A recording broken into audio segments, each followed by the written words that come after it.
Hi, my name is Mary-Margaret Futch, and today I will be talking to you about how STEAM is the way to go. I'd like to tell you about one of the most influential moments in my life, where I peer-tutored a student and helped him understand a subject he didn't like by relating it to a subject he loved. He was studying for a biology test. To help him study, the teacher had assigned him to create a chart of the classification of animals, breaking down each part of the chart. I asked him if he needed any help, and while at first he was reluctant, he accepted my invitation. He explained how he wasn't understanding this chart for biology, and that when he looked at the words, it was all jumbled letters. I'd seen him drawing doodles while talking with his friends the previous week and realized I might have found a way for him to understand what was going on. Why don't you draw what images of the animals the chart describes, or even draw the parts of the animals' bodies that distinguish them from others? He reluctantly agreed. Through drawing out what he was hearing and seeing, he started to actually enjoy what he was learning about. It was like I saw a light bulb turn on. I was able to change his outlook on a subject that he hated and relate it back to a subject he enjoyed. I was able to use art to teach him science. This is what some call STEAM. It combines STEM, science, technology, engineering, and mathematics, and the arts, introducing a new style of learning to help kids study difficult subjects. STEM is a prevalent educational system that many schools today use as a foundation for their students. According to the American University, Dr. Judith Ramley created the STEM education in 2001 while working for the National Science Foundation. Since the Every Student Succeeds Act was passed in 2015, more and more schools are following a STEM education. This includes providing nice scientific equipment and advertising more science and math classes to students. However, STEM has begun to take over all other outlets of education in public schools, especially the arts. In many schools, art classes are seen as separate from the general education classes, and many people often wonder what the point of arts even is.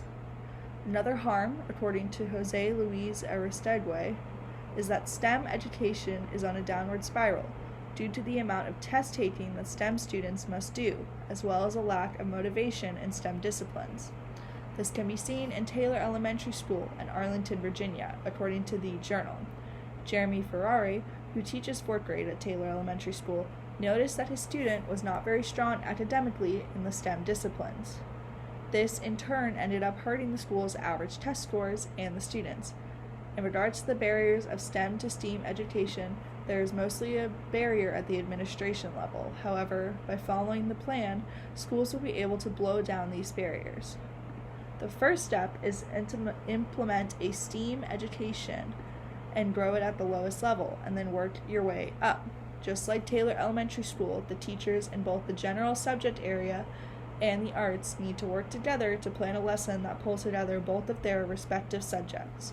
For example, a math teacher could be talking about exponential graphs and make students make art for their art class with their exponential graphs. The next step, according to Michelle Fredette, is to add a framework in schools that lets teachers work in teams with the curriculum for their classes.